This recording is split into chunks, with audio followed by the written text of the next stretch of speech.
Hey everyone, welcome back to Engelbard. Boy, have I got a treat for you today, and by treat, I mean something truly and stupendously horrendous. Yes, join me on a complete playthrough on the Amiga port of the arcade classic, Double Dragon. Yes, watch me play the game that I still consider the biggest gaming disappointment of my entire life. And don't worry, Amiga fans, if you're new to the channel or just don't know me or haven't heard me talk about it, I'm a fan of the computer and I had multiple Amigas growing up. There's a lot of really good games on the system, and then there's Double Dragon. I will be branching out, and Complete Trash will be covering games from many other systems in the future. So back to Double Dragon. This game was released in late 1988 or early 1989, depending on the territory. It was created by Binary Design, a company that I can only assume simultaneously hates joy and loves disappointment. Binary Design has a bit of a checkered past, having produced some really truly terrible games, and also a few that are fairly okay. Guess which category Double Dragon falls into? So allow me to summarize the Amiga port of Double Dragon. It looks like shit, it sounds like shit, and it plays like shit. Yeah, that covers all the bases. Alright, enough preamble. Let's get this over with. Alright, here we go. So what you're hearing now is music. It was sampled from Mission 1 in the arcade. And they don't have the entire song, they just have a couple of tiny little bits of it that they've stitched together with a few different samples. I hope you enjoy it, because this is the only music you'll hear in the entire game. That's right, Double Dragon for the Amiga has no in-game music whatsoever, even though the original was known for its iconic soundtrack. I'm editing down the load times here a little bit. Wow, look at those portraits next to the life bars. Can you imagine what it would be like if the characters looked like that in the game? Oh my god, they actually do look like that in the game. Yes, that's right. This game has some of the most horrendous character design I've ever seen in a 16-bit title. I mean, these characters look terrible. I think they literally could have hired a 4-year-old off the street to draw something that looks better than this. And do you love how every character is just a palette swap of Billy? No one has their own unique faces or even clothing? Yeah, the arcade did some palette swap shenanigans, but not like this.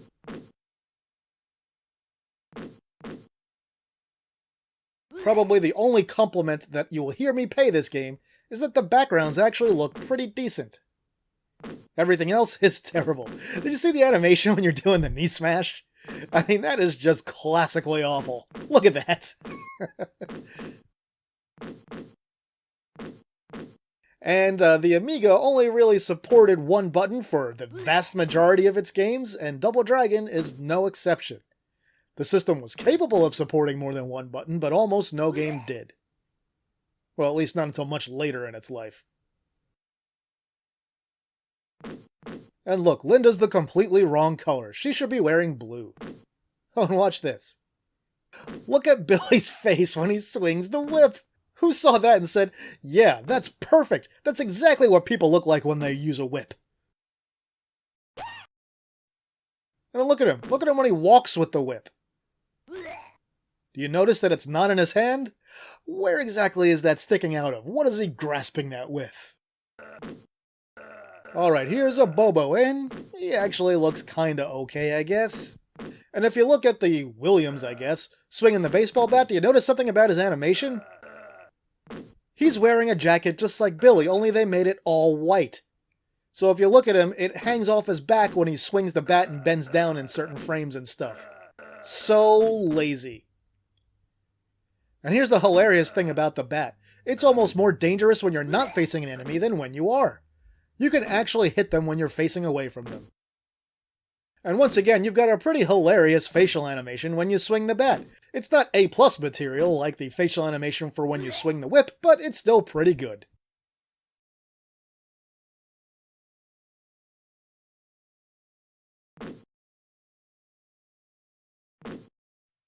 Now, one thing you're about to see is I'm going to bring all the remaining enemies from the level onto the screen. And look at that insane slowdown. The frame rate drops and the game slows to a crawl. Why did I bring all these enemies on screen at once? Well, not just to show you the slowdown, but also because the time limit in this game is very unforgiving. If you try to take on the enemies one or two at a time, you definitely will run out of time and lose a life for that. And while you may have noticed we get plenty of lives and a lot of credits, we're gonna need some lives for the final level.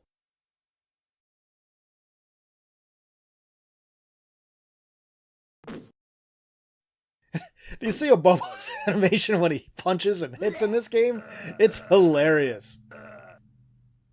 Again, it's not the A+ material that we see when Billy swings the whip, but it's real close.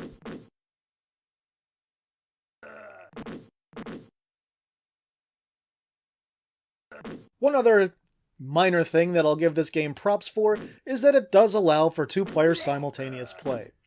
Why only minor props? Because I think you'd have a hard time finding 2 people on Earth that want to play this game at the same time.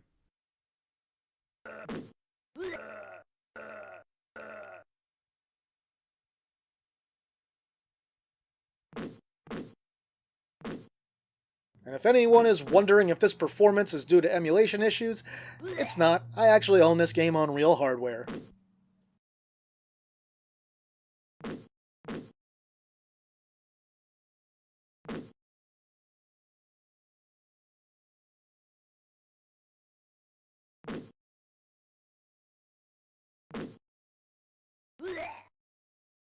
Alright, Mission 1 in the books. We're about 20% complete. As we begin Mission 2, we've got a roper walking around with dynamite in his hands that he decides to hang on to until it explodes. Great AI. You might be wondering why I'm not luring enemies over to the pit to knock them down it. Well, that's because from the bottom floor here, it's almost impossible to get them into that pit. You gotta get them right in the edge and then hit them, like when they're actually pretty much standing in it. What you may have seen just there is that it's not too hard to knock enemies into the pit when you're above it. So yeah, let's do that.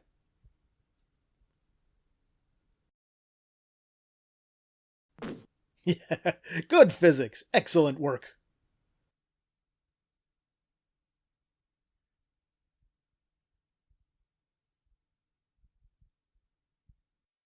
And here we are, up to the boss area of Mission 2. Yeah, that was fast, wasn't it? You'll notice that the game has already slowed to a crawl even though it's just Billy and 2 other enemies. And that's because the baseball bat and the crate are on the ground here. Now we've got a few more enemies.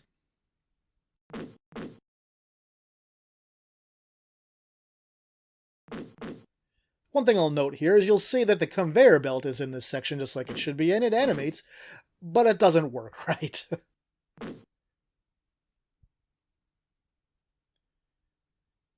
And get ready to see a hilarious glitch, as I go to throw the crate at the enemies and it just disappears.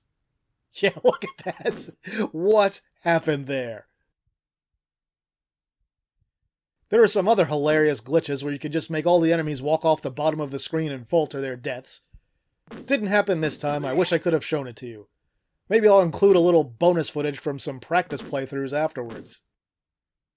Yes, that's right. I didn't just subject myself to this one playthrough, I actually practiced it a few times.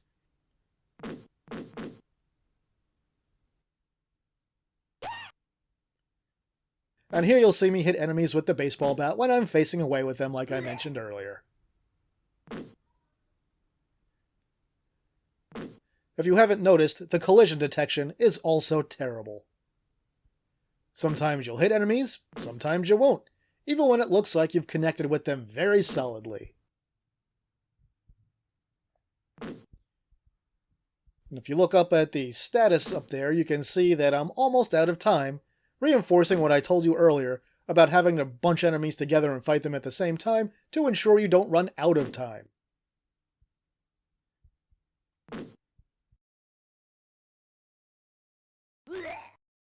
Alright, there's Mission 2.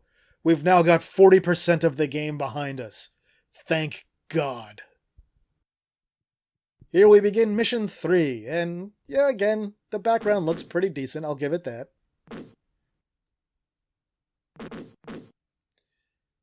One other odd thing is they actually included the ability to kick the larger objects, like the oil drums and the boulders and the crate, but good luck doing that on purpose.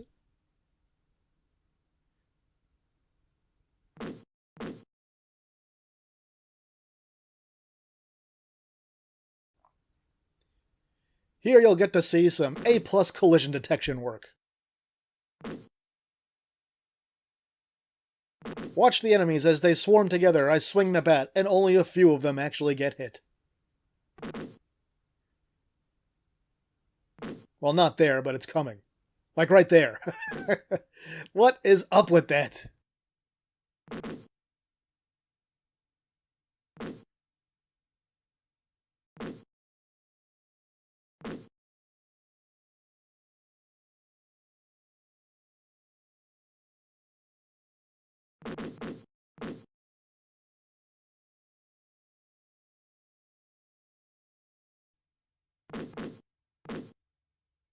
And have you enjoyed the whopping 3 or 4 voices that you'll hear in this game, the samples, where they all sound like people are throwing up while they die?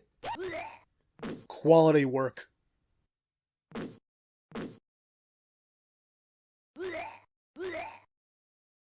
Alright, we've finally got rid of that entire mob of enemies. Alright guys, you follow me. The problem with you guys is you're not in the hole enough. There you go, problem solved. Here's another Abobo. He's also surprisingly not in the hole. Let's fix that.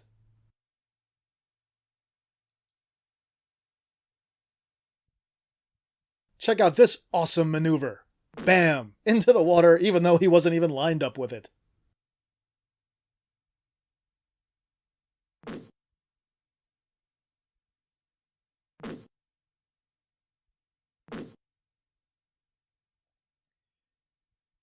Now, you might be wondering why I'm not just knocking enemies into that hole or making them walk into it. That's because that hole pretty much never works like it should. I don't know why. I don't remember if I've ever done it or not in the times that I've actually played this game. But it's not worth trying because it almost never works if it does in fact ever work.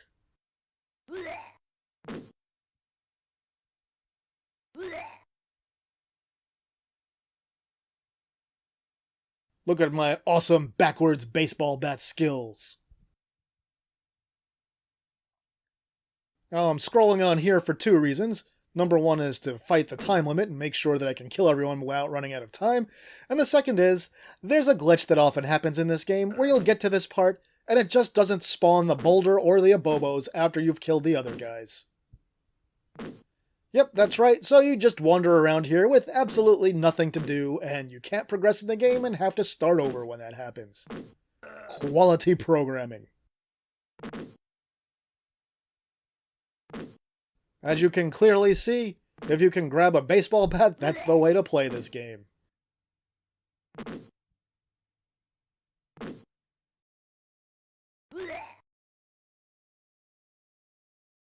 Alright, 60% over with. Here's the second half of Mission 3. And look at this glitching with the jumping and my head getting squished. What happened there? And if you're wondering why I'm not climbing all the way up there, it's because it doesn't let you. It stops you near the top while there's still enemies down here. Also, the Williams up at the top, assuming that is in fact a Williams, will just punch you off of the rocks. It's much better to just fight everyone down here and try and kick them off of the bridge.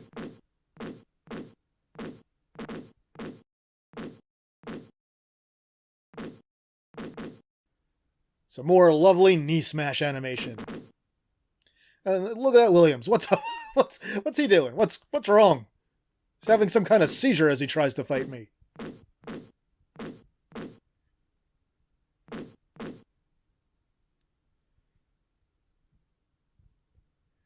And here we go into the boss fight.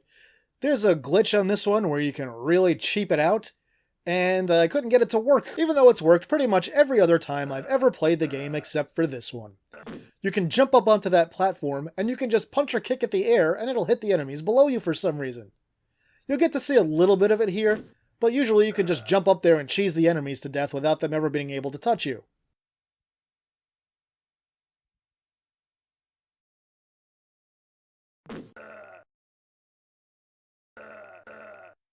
So there's a little bit of it right now. Normally, you still hit the enemies when you're up here, even though they're not getting hit at the moment for some reason.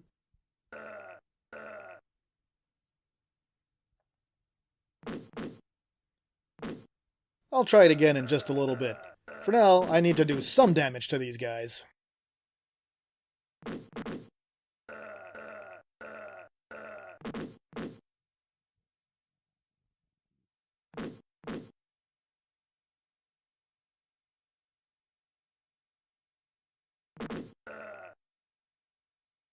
Alright, here's round 2 of being up there, and we're actually going to do some damage this time.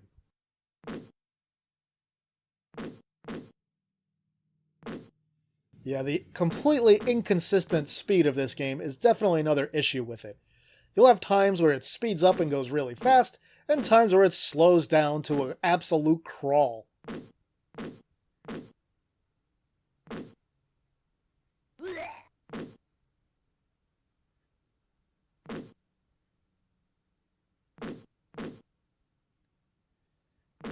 And the game has decided it's not going to let me do that anymore, so let's go down here to finish things off.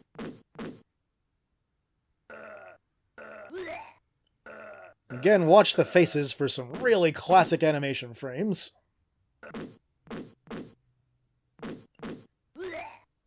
And for this little scrub enemy, watch how he dies. It may not quite be in the way you're expecting. Let's just say that I think right now, while he's fighting me, even though he occasionally gets the upper hand, he's evaluating some things about his life before making a big decision. Yes, he's decided to end it all and just walked off the cliff and died. And so ends, well, it says mission 4, but it's really mission 3. We are now 80% finished. And now welcome to the most awful part of pretty much any game you will have ever played in your entire life. Yes, the traps in this are pretty much completely random. And avoiding them is not simple. It's kind of a miracle I didn't get hit by any of the bricks, but don't worry, the spears have decided to make up for any slack from the bricks. Yeah, I love that you just, walk eye level right into those things. Why doesn't Billy just, crouch on the ground and crawl past them? Doesn't seem like a particularly great defense mechanism for an enemy's base, does it? Although on the other hand, it does manage to kill me approximately 1,000,000 times here. Yeah, this game is pretty much a complete cakewalk until you get to this section. Sometimes you can just stroll right on through and you won't lose any lives at all. And then you have this. Other times when you just constantly get poked to death by the spears. Yeah, you'd think they'd at least give you invincibility frames that last long enough for you to walk past them when you're close, but no, they've decided they want you to get hit over and over again and die repeatedly. Because hey, this is something that makes a game fun, right? Look at all the fun we're having right now.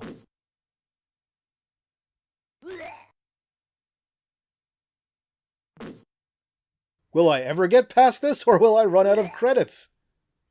Let's find out.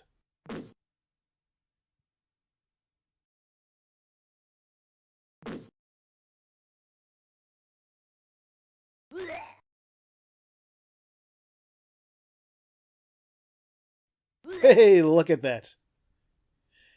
And then we've got to move on to what is probably the hardest fight in the entire game. These two endgame abobos. I don't know how I'm ever going to take care of these guys. They're so tough. Oh yeah, they're dead now.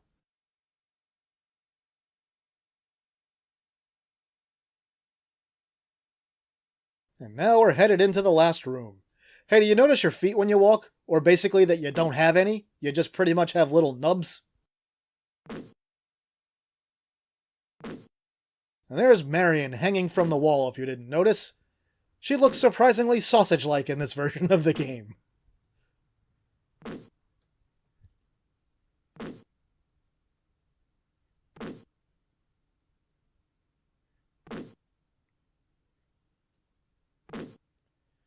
And there's Willy. What is up with Willy? I love when you knock him over. All they did was rotate his standing animation 90 degrees. They didn't even bother drawing new animation frames for him laying on the ground.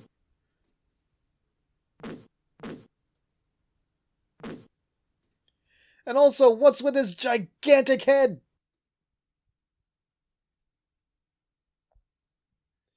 Now, as a side note, if you've managed to do this section without dropping the baseball bat, it's super easy to beat this entire mob of enemies. Once they knock it out of your hands once, though, it turns into a real show.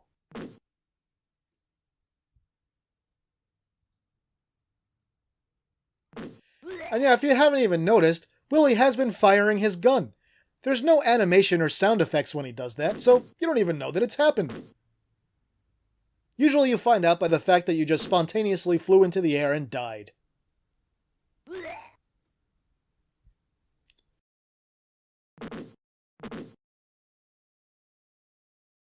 Some more backwards-facing bat action. I love when anyone bends over to pick up the baseball bat, they use their O face.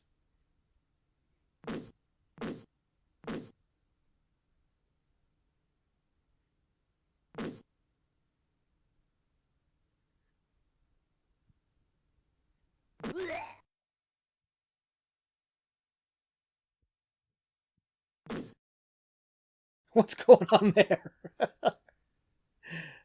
More seizures.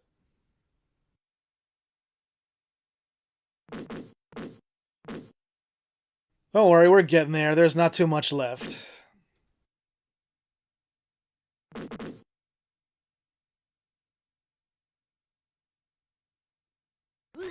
And if you've been watching this playthrough thinking, you know, this game doesn't look like it's that bad, well, dear viewer, I can only say that you should play it and experience it for yourself.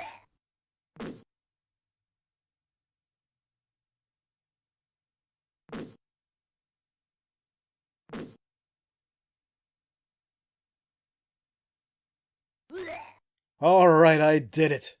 Time to reap my rewards and get a kiss from my beautiful girlfriend. Eventually. Here she is, and oh my god, look at that face! What's wrong with her?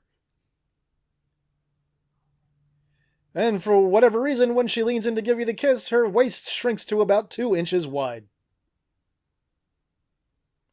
I have to think that the people who drew the characters for this game have never seen a human being before and have no idea about anatomy. Oh, thank God the game's over. Time to enter my name in the high score table.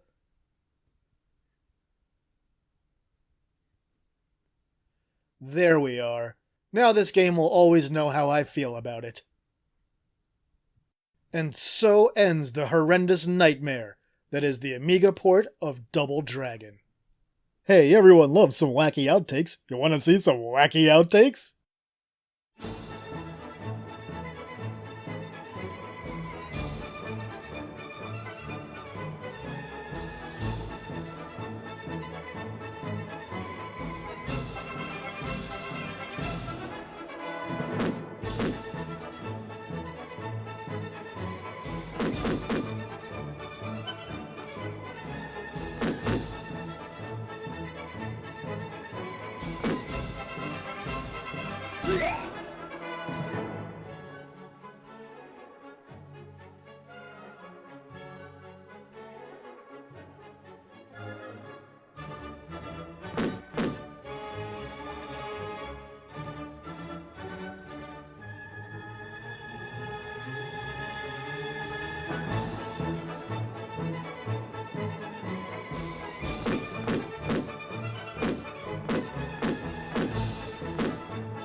And that'll do it for this video, my retro gaming friends. If you enjoyed the video, please toss it a like and share it. If you haven't yet, hey, come on, subscribe already. Hit that notification bell so you'll know when new videos come out. And if you've got more money than you know what to do with, well, you can now support the channel at both Patreon and Ko-fi. With that, I'll say thanks for watching, and see me later.